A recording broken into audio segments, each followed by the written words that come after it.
Assalamualaikum everyone. I'm back with a new video of lecture number 14 CS504 software engineering. तो lecture start करने से पहले आपको एक छोटी सी रिक्वेस्ट है, अगर आपने मेरा चैनल अभी तक सब्सक्राइब नहीं किया, go and subscribe it. This is video programming. Subscribe करो और साथ बेल आइकन को भी दबाओ, क्योंकि इसमें आपको वीडियो से रिलेटेड कंटेंट मिलेगा। लेक्चर नंबर 14 है, इसके अंदर दो चीज़ों पर फोकस है, जैसे कि ये एनालिसिस, सेकंड पे डिज़ाइन। मेन फोकस हमारा डिज़ाइन पे है। इसमें हम बेसिकली जो सा क्लासेस और दूसरा ऑब्जेक्ट्स, क्लासेस और ऑब्जेक्ट्स, इन दोनों के बीच में जो सा थोड़ा सा डिफरेंस है ना, और इनके रिलेशनशिप्स का जो सा फ़र्क है वो हमने डिस्कस करना है इसमें। अगर आप LMS से लेक्चर लें तो उसमें उन्होंने ये इसी दोनों चीज़ों पे फोकस करवाया हुआ है कि इनहेरिटेंस जो सी है वो रिलेशनशिप उसका जो सा क्लासेस के बीच में होता है।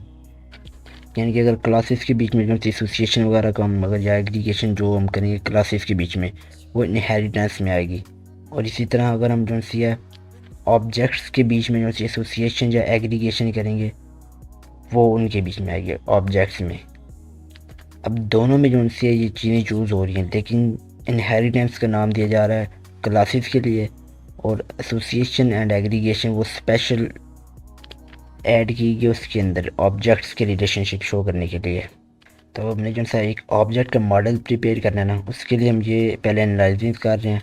एनालिसिस जो से वो हम जो फ़्लो चार्ट हमने बनाना है किसी भी सिस्टम का जो हमने तैयार करना है, उसके फ़्लो चार्ट के बाद हम एनालिसिस पे आए हैं ऑब्जेक्ट ओरिएंटेड के। इसमें हमने क्या करना होता है कि क्लासेस जो सी ना वो डिफ़ाइन करनी थी पहले, फिर उसके बाद उनके रिलेशनशिप, दैन उसके बाद उनके बिहेवियर क्लासेस के बीच में, यानी कि क्लासेस के जो ऑब्जेक्ट्स होंगे उनके बिहेवियर वगैरह। तो ये नंबर ऑफ़ टास्क जो हैं वो यानी कि करने पड़ेंगे। फर्स्ट पे हम स्टैटिक मॉडल जो है वो तैयार करते हैं। इसलिए ये स्टैटिक मॉडल जो है इसमें हमने पहले क्लासेस जो हैं वो आइडेंटिफाई करनी होती हैं। क्लासेस, उसके एट्रीब्यूट्स, दैन उसके नाम, मेथड्स और डिफ़ाइन करने होते हैं हमने इसमें। दैन क्लास हिरार्ची में हमने क्या था, क्लासेस के बीच में जो है रिलेशनशिप वगैरह वो भी हमने फाइंड करना होता है। और इसी तरह जो है उसकी सब क्लासेस वगैरह हों तो वो भी हमने डिफ़ाइन करनी थी, यानी कि पेरेंट क्लास और उसकी चाइल्ड क्लास, ये चीज़ें हमने इसमें डिफ़ाइन करनी होती हैं हिरार्ची में। बेसिकली हम बस मॉडल तैयार कर रहे हैं, ठीक है, स्टैटिक मॉडल है ये। तो उसके बाद हम डायग्राम भी इसकी तैयार करेंगे। तो पहले हमने क्लासेस का रिलेशनशिप फाइंड किया, फिर उसके बाद हम ऑब्जेक्ट्स का रिलेशनशिप बीच में फाइंड करेंगे। अब क्लासेस का रिलेशनशिप जो है वो आएगा उसमें इनहेरिटेंस में, और ऑब्जेक्ट्स का जो सा रिलेशनशिप है वो दूसरा होगा एसोसिएशन या फिर दूसरा एग्रीगेशन। उसके बाद जो है ऑब्जेक्ट्स का बिहेवियर जो है वो हमने मॉडल करना होता है। तो अब हम आ गए ऑब्जेक्ट के डिज़ाइन पे। तो इसमें हम जो है डिज़ाइन फेज़ में जो है ऑब्जेक्ट ओरिएंटेड के वो हम कर रहे हैं एनालिसिस। ये जो है हमने अभी एनालिसिस की है, इसको जो है हम डिज़ाइन मॉडल में ट्रांसफॉर्म कर रहे हैं, जो कि हमें सिर्फ डिटेल बताएगा कि हमारा सिस्टम जो है वो किस तरीके से काम करेगा, ब्लूप्रिंट सिस्टम के जो है वो। तो इसमें हमने जो है ये 4 पॉइंट्स नीचे दिए गए, इनको जो है माइंड में रख के हमने मॉडल जो डिज़ाइन जो है ऑब्जेक्ट ओरिएंटेड यानी कि ऑब्जेक्ट्स का डिज़ाइन जो है वो तैयार करना है। तो ये जो है 4 लेयर्स जो है डिफाइन हुई है यहाँ पे, सब system layer, class and object layer, message layer and responsibility layer. ये बेसिकली हम जो है ये ऑब्जेक्ट ओरिएंटेड डिज़ाइन प्रिपेयर कर रहे हैं ना, इसको यानी कि प्रेजेंट कर रहे हैं इन लेयर्स के ज़रिए। इन लेयर्स के अंदर ही जो है ना वो हमने सारी चीज़ें लिखनी है, डिटेल वगैरह। यानी कि हम सिर्फ एक क्लासिफिकेशन कर रहे हैं अपने ऑब्जेक्ट्स जो हम डिज़ाइन कर रहे हैं ना, उसकी सॉफ्टवेयर कह रहे हैं या ऑब्जेक्ट कह रहे हैं। तो ये सब सिस्टम लेयर जो है इसमें हम जो है कस्टमर की रिक्वायरमेंट्स है ना, उसको अचीव करने के लिए जो है हम टूल यूज़ कर रहे हैं या मेथड कह रहे हैं, या जो हम डिज़ाइन हमने तैयार किया हुआ है उसका सिस्टम किस तरह काम से करेगा, उसकी यानी कि डीप डिटेल जो है ना वो हम इसमें डिफ़ाइन कर रहे हैं सब सिस्टम लेयर। यानी कि सिस्टम के अंदर की डिटेल सारी जो है ना वो ये इन्होंने नीचे बताया, to implement the technical infrastructure that support customer requirement. इसमें हम बेसिकली सारा अपना डिफ़ाइन करते हैं सिस्टम कैसे काम करेगा सब सिस्टम लेयर में। तो सेकंड लेयर जो है इसमें हम क्लासेस जो सी हैं हमने क्रिएट किया, और ऑब्जेक्ट्स जो से हमने रखे हैं उसको यानी कि डिफ़ाइन करें लेयर। इसमें हम जैसे क्लासेस है उनकी हिरार्चीज शो करते हैं कि कौन सी क्लास किसके साथ इनहेरिट हुई है, यानी कि नीचे दिया enable the system to created using generalization and increasingly more target specialization. Generalization and specialization ये उसी चीज़ का यानी कि बता रहे हैं कि इनहेरिटेंस जो हमने की हुई है क्लासेस के अंदर वो उनकी हिरार्चीज़ हम डिफ़ाइन कर रहे होते हैं इसमें कि स्टेप बाय स्टेप ये इसको यूज़ कर रही है क्लास और ये इसको यूज़ कर रही है, इसके ऑब्जेक्ट्स ये क्रिएट हो रहे हैं। मतलब हम इसमें क्लासेस भी जो से वो भी शो कर रहे हैं और उसके साथ ऑब्जेक्ट्स जो से क्रिएट हो रहे हैं उनको भी सारा उनका भी डिज़ाइन जो सा वो भी सी के अंदर शो कर रहे हैं। तो थर्ड लेयर जो सी मैसेज लेयर, इसमें हम मैसेजेस वगैरह यानी कि जैसे इनपुट और उसके ऊपर जो से प्रोसेसर वगैरह वो भी सारे मैसेज की थ्रू ही होते हैं ना। यानी कि एक क्लास से दूसरी क्लास पे या एक ऑब्जेक्ट से दूसरे ऑब्जेक्ट पे जो मैसेज के थ्रू कम्युनिकेशन होती है। तो यानी कि contain the detail that enable each object to communicate with its collaborator. और इसी तरह जो है establish the external and internal interface. सारी वो कम्युनिकेशन जो है उनके बीच में हो रही है वो हम इस लेयर के अंदर जो है वो एक्सप्लेन करते हैं। फिर नेक्स्ट पे जो है रिस्पॉन्सिबिलिटी लेयर, इसमें जो है data structures and algorithmic design for all attributes and operations for each object. यानी कि हर एक सिंगल ऑब्जेक्ट जो है ना उसकी सारी डिटेल, उसका डाटा स्ट्रक्चर और उसके एल्गोरिथम का डिज़ाइन जो है सारे एट्रीब्यूट्स और ऑपरेशन वगैरह जो है उस ऑब्जेक्ट के लिए जो उसके ऊपर यूज़ है वो सारा हम इस लेयर के अंदर डिफ़ाइन कर रहे हैं। मतलब हम जो सा डिटेल में एक ऑब्जेक्ट क्रिएट करते हैं उसकी सारी फंक्शनैलिटी वगैरह शो करते हैं।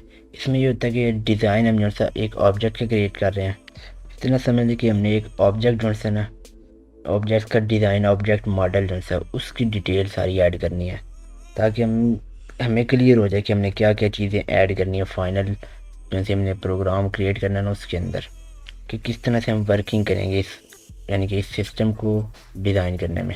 नीचे उन्होंने फिर ये एक डायग्राम भी दी है, इसमें ये एनालाइजेज मॉडल है। एनालाइजेज मॉडल में हमें क्या किया था, क्लासेस क्रिएट की थी, एट्रीब्यूट्स, उसके फिर मेथड्स, रिलेशनशिप, बिहेवियर। यानी कि हमने सिर्फ ये चीज़ें लिखी थी कि हमें इन चीज़ों को जो है वो सेपरेट करना है क्योंकि यूज़र की हमें रिक्वायरमेंट्स जो थी वो दी हुई थी, उसमें हमने खुद ही एनालाइज किया कि ये चीज़ हमें चाहिए। फिर उससे आगे हमने जो है डिज़ाइन मॉडल में बताया कि ये क्लासेस से ऑब्जेक्ट्स क्रिएट होंगे, फिर एट्रीब्यूट्स जो है वो डाटा स्ट्रक्चर्स, मेथड जो हैं यानी कि फंक्शन जो से होते हैं वो क्या है या फिर प्रोग्रामिंग हम जो करते हैं उनके ऊपर कि ये इस मेथड से ये काम होगा, इससे ये काम होगा, वो एल्गोरिथम में आ जाता है। तो रिलेशनशिप जो है वो एसोसिएशन, एग्रीगेशन, ये चीज़ें, तो ये जो है ये एक मैसेजेस कन्वे करती हैं एक दूसरे के बीच में। एक्सटर्नल एंड इंटरनल सारे रिलेशनशिप जो उनसे थे वो होंगे। ये डिज़ाइन मॉडल में आके हम इन्हें मैसेजेस का नाम देते हैं। तो एंड में बिहेवियर है, ये एक किस्म की कंडीशन है, इसमें हम यानी कि कंट्रोल बता रहे हैं कि अब कंट्रोल किसके पास है। डिज़ाइन मॉडल में जो है ना कंट्रोल की फॉर्म में आ गया। ये बस आपने ये ट्रांसलेशन से मैंने ये ट्रांसलेशन हो रही है तो ये आपने माइंड में रखनी है कि किस तरह ट्रांसलेशन हो रहा है, इसके अपोजिट पे कौन सी चीज़ आ रही है, यानी कि इनके फ्रंट पे कौन कौन सी चीज़ है। ये कि आप अच्छी तरह पढ़ेंगे तो ये बिल्कुल आपके माइंड में बैठ जाएगा ये चीज़। तो इस ऑब्जेक्ट मॉडल यानी कि ऑब्जेक्ट ओरिएंटेड मॉडल जो होता है इसमें आपने ये बस दो चीज़ें याद रखनी है कि इनहेरिटेंस जो है वो क्लासेस के बीच में होगी और एसोसिएशन एंड एग्रीगेशन जो है वो ऑब्जेक्ट्स के बीच में होगी। ये मेन इससे मेरा टॉपिक है, ये मेन पॉइंट ये है। तो नीचे इन्होंने मैं आगे दी है ये object oriented analysis using Abbott's textual analysis, यानी कि ये टेक्स्ट वगैरह दिया हुआ है सारा, तो इससे हमने एनालाइज करना है कि हमने ऑब्जेक्ट जो है वो किस तरह इनके क्रिएट करेंगे। तो इस पर जो सी चीज़ यूज़ होगी ये पीछे हमने पढ़ी है, ये object oriented analysis static model जो है हम क्रिएट करेंगे।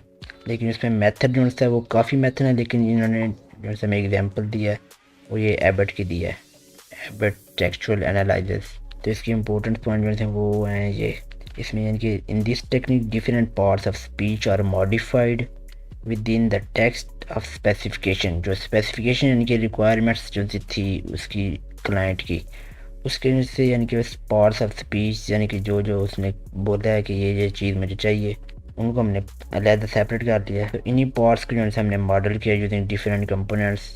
ये नीचे भी दिया है parts of speech model component and examples, यानी कि जो सी यूज़र की रिक्वायरमेंट्स हैं उसके अंदर ये चीज़ें दी थी हमें, ठीक है। स्टूडेंट टीचर बाय मुकम्मल उसने बताया हुआ ना कि इस तरह ये सिस्टम ये काम करेगा, इसको यूज़र ये करेगा तो ये करेगा, ये इस तरह डिटेल हमें दी थी क्लाइंट ने।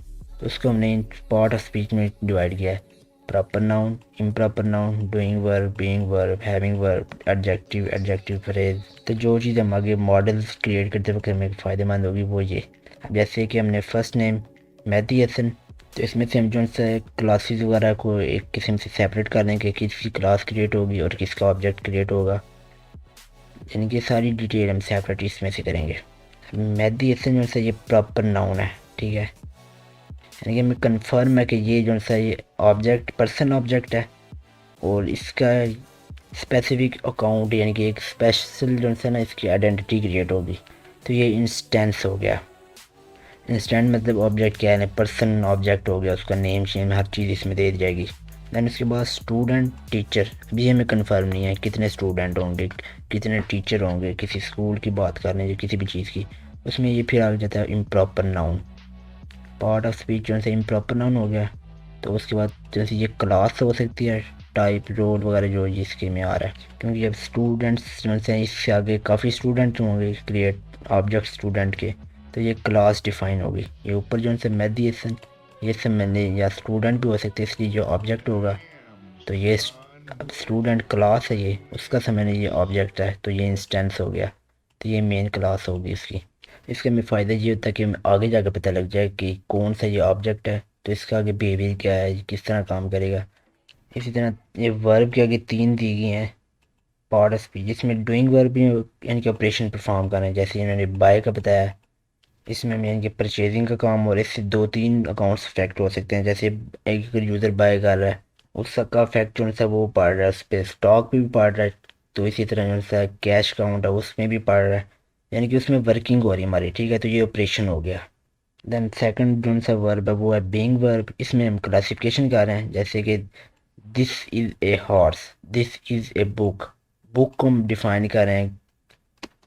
इसमें बेसिकली जो क्लासिफिकेशन कर रहे हैं ना वो ये है कि हम इस हॉर्स को यानी कि रेफ़र कर रहे हैं कि इस फॉर्म में आ रहा है, ठीक है, यानी कि अगर हम बता रहे हैं कि इस क्लास के अंदर ये हॉर्स आ रहा है और ये बुक है, ये इस यानी कि इस कैटेगरी की बुक है, ये यानी कि इस तरह हम जो सी क्लासिफिकेशन कर रहे हैं कि ये बुक जो सी है वो इस कैटेगरी के साइंस की है या आर्ट्स के जिसकी भी है, इस तरह की जो सी क्लासिफिकेशन होगी ना, तो ये उसमें हम ये वर्ब आ रहा होता है, क्लासिफिकेशन की फॉर्म शो कर रही होती है इसमें।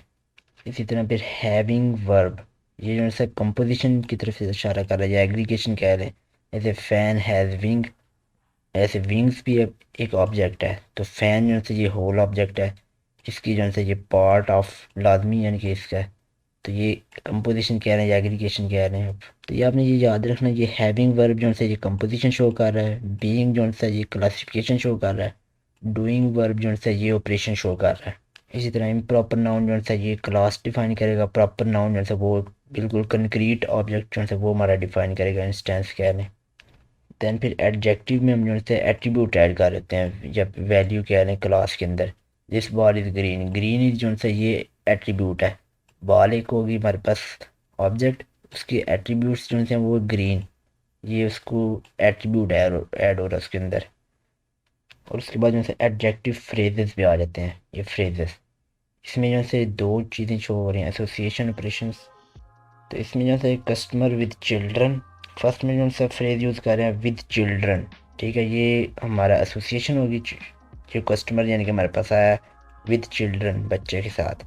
सेकंड पे जो सा ऑपरेशन है वो है the customer who bought the kite, ये जैसे ऑपरेशन हमने पीछे डिफाइन किया था, ये वर्ब इसके साथ यूज़ हो रहा था, तो अब यहाँ पे जो है ऑपरेशन हो रहा है कस्टमर, ठीक है, हु बॉट द काइट, यानी कि रेफर कस्टमर को किया जा रहा है, फिर उसका जो है साथ एक एट्रीब्यूट बताया जा रहा है कि जिसने बॉट यानी कि ऑपरेशन किया है द काइट, काइट ख़रीदी है, उसकी बात हो रही है। ये बस एबर्ट का जो है वो टेक्सचुअल एनालिसिस जो है वो ऑब्जेक्ट ओरिएंटेड के लिए है, ये कोई ज़रूरी नहीं है कि आपने ये रूल ही फॉलो करें, वैसे और भी काफ़ी हैं इनके, किसी और का भी आप मेथड यूज़ कर सकते हैं, लेकिन ये तब हमें काम देता है जब हमारा सिस्टम काफ़ी बड़ा हो, हमने डिज़ाइन करना हो। अगर छोटे छोटे हमने सिस्टम डिज़ाइन करने वो तो हमें खुद ही पता चल जाता है कि इसके क्या एट्रीब्यूट्स होंगे, क्या ऑब्जेक्ट्स वगैरह होंगे, क्योंकि इसका मकसद यही है कि ऑब्जेक्ट्स, उसकी क्लासेस, ऑपरेशंस, क्लासिफिकेशन वगैरह, कंपोजिशन, एसोसिएशन वगैरह ये चीज़ें फाइंड करना, क्योंकि हम एनालिसिस ही कर रहे हैं ना, एनालिसिस में फिर ये चीज़ें आती हैं। तो इसलिए ये हमें तब हेल्प करेगी जब हमने कोई बड़ा सिस्टम डिज़ाइन करना हो। फिर उसके बाद जो है हम एलिमिनेट कर देंगे रिडंडेंट और इररिलेवेंट कंपोनेंट्स, यानी कि जो जो चीज़ें हमें नहीं चाहिए, हमने डिज़ाइन नहीं करनी या फिर एक्स्ट्रा हो गई हैं ये वो चीज़ें, इसी यानी कि जो टेबल है इसमें से। तो इससे हमें ये होता है कि क्लियर हो जाता है कि इस चीज़ का हमने क्लास बनानी है, इसका ऑब्जेक्ट क्रिएट करना है, तो इसके एसोसिएशन वगैरह इनके बीच में होनी चाहिए। तो नीचे में एक प्रॉब्लम स्टेटमेंट दी है फॉर एन एग्जांपल। इसमें ये सारा बताया गया कि कैश रजिस्टर है, उसका डिस्प्ले है, फिर इलेक्ट्रॉनिक वायर जो से वो प्लग इन हो रही है, फिर न्यूमेरिक कीपैड की फॉर सब टोटल यानी कि सारा सिस्टम वही ड्रॉर होगा, न्यूमेरिक बटन सिंपली, यानी कि एक समझने शॉपकीपर के अंदर जो सा छोटा सिस्टम होता है ना बिलिंग वगैरह, वो वाला सिस्टम है ये। इसमें हमने क्या करना है, आइडेंटिफाई करना है all the classes in this problem statement, eliminate the unnecessary classes. ये दो टास्क हमें दिए हैं, ये परफॉर्म हमने करने हैं। तो फर्स्ट में हम क्या करें जी, going to use nouns to find classes. Initial task हमारा नाउन फाइंड करना। इसमें पहले रजिस्टर, फिर plug, devices, button, display, keypad, release, screen, wire, keys, ये सारे यानी कि जो इस टेक्स्ट में हमें दिए गए ना नाउन वगैरह, वो हमने सारे यहाँ पे एक बार दफ़ा लिख लेने हैं। फिर सेकंड नंबर पे क्या करें हम, ये टोटल और टेक्स्ट भी यानी कि उसी का नाउन का हिस्सा, ठीक है, ये भी चीज़ें नोट करनी है। तो ये नीचे कुछ नाउन ऐसे हैं कि जो जनरल नॉलेज में, ये ऊपर यानी कि टेक्स्ट में नहीं दिए गए हमें, जैसे कि 0 to 9 कीज़, मनी, सब टोटल कीज़, टैक्स की, टोटल कीज़। क्योंकि हम कैश रजिस्टर की बात करें तो इसमें ये चीज़ें जो है ये लाजमी होती हैं, इन्हीं पे इतना सारा काम होता है। तो इसलिए ये उसमें तो नहीं मिलेगा, लेकिन ये भी हमें याद रखना है कि ये भी हमारे पास इनकी क्लासेस बन सकती हैं। तो उसके बाद जो हम एलिमिनेट करेंगे इररिलेवेंट रिडंडेंट नाउन्स। जैसे कि हमने क्या करना है, identify the classes in this problem statement. Classes कौन कौन सी होंगी, तो इसमें से हमने सारे नाउन से लिख लिए हैं, लेकिन इनमें से क्लासेस निकालनी है। तो ये चीज़ें जैसे कि वायर है, ये इररिलेवेंट है, इसमें प्लग, ये भी इररिलेवेंट है, इसकी भी क्लास वगैरह नहीं हम बनाएंगे। इसमें से यानी कि जो इररिलेवेंट है वो भी निकाल रहे हैं हम, और जो सी दो मरतबा आ गए हैं, जैसे ये डिवाइसेस कौन सी यूज़ कर रहे हैं हम, जैसे रजिस्टर यूज़ कर रहे हैं, यानी कि वो जो सा ये डिवाइसेस जो से ये हमें इधर दिखाया गया है ऊपर, द कैश स्टोरेज डिवाइसेस। तो ये भी यानी कि क्लियर नहीं है हमें, इसलिए ये हमने भी ये भी निकाल दिया है। इसी तरह जो से ये रिलीज, ये भी रेलिवेंट है। तो ये बटन जो से ये स्क्रीन, ये बटन भी पहले हम यूज़ कर चुके हैं, कीपैड जैसे, ये भी हमने रिडंडेंट कर दे निकाल दिया। इसी तरह स्क्रीन जो से ये भी रिडंडेंट कर दी, क्योंकि ये भी हम यूज़ कर चुके हैं डिस्प्ले ऊपर। तो इसमें मैंने जैसे कि क्लासेस निकालने हैं, जैसे रजिस्टर क्लास है, इसी तरह कीपैड, कीज वगैरह ये क्लासेस हैं। तो बाकी ये नीचे जो से नंबर, टोटल, टैक्स, ये सारे एट्रीब्यूट्स हैं, ठीक है। तो ये हमने डिफाइन कर देना कि ये एट्रीब्यूट्स हैं। तो कौन कौन सी क्लासेस जो हैं वो हमने, ये बाकी ये क्लासेस हो गए हैं, ठीक है, इनकी ये क्लासेस क्रिएट होंगी। तो यहाँ पे हमारे जो से दोनों टास्क कंप्लीट हो गए। इसमें हमने कि क्लासेस जो सी वो फाइंड कर ली, ठीक है, ये क्लासेस हैं। और ये जो सी रिडंडेंट थी, यानी कि दोबारा यानी कि रिपीट हो रही थी, तो ये भी हमने जो से वो एलिमिनेट कर दिए हैं, जो इनके अननेसेसरी क्लासेस हैं, ठीक है। तो इस तरीके से हमें ये पता लगता है, हम नाउन सारे लिख लेते हैं, बीच में से क्लासेस निकालते हैं, तो फिर उनको जो सा क्लासिफिकेशन वगैरह करते हैं कि अब कौन कौन सी क्लासेस जो सी उनको हमने यूज़ करना है। यानी कि अगर हमने वैसे डिटेल में से ऑब्जेक्ट हमें मिलता है कि इस ऑब्जेक्ट की क्लासेस फाइंड करनी पड़ती हैं, तो भी हम यानी कि क्लासिफिकेशन अगर हम अच्छी कर लें तो फिर वो भी हम फाइंड कर सकते हैं इजीली। तो अब नेक्स्ट टॉपिक जो है उसमें नोटेशन बारे डिस्कस करेंगे। उन्होंने ये डायग्राम ड्रा की हुई है इसमें, तो नेक्स्ट इस वीडियो पे। तो आज का लेक्चर इधर ही एंड होता है। तो अगर अभी तक आपने मेरा चैनल सब्सक्राइब नहीं किया है तो ये आपको छोटी सी रिक्वेस्ट है कि जाओ और इसको सब्सक्राइब करो, और घंटा तो भाई मस्ट है, उसे तो आपने ज़रूर क्लिक करना है, जो वही एक ज़रिया जो आपको नोटिफाई करता रहेगा कि आई एम स्टिल अलाइव। तो मिलते फिर अगली वीडियो में, स्टे ट्यून्ड, अल्लाह हाफिज़।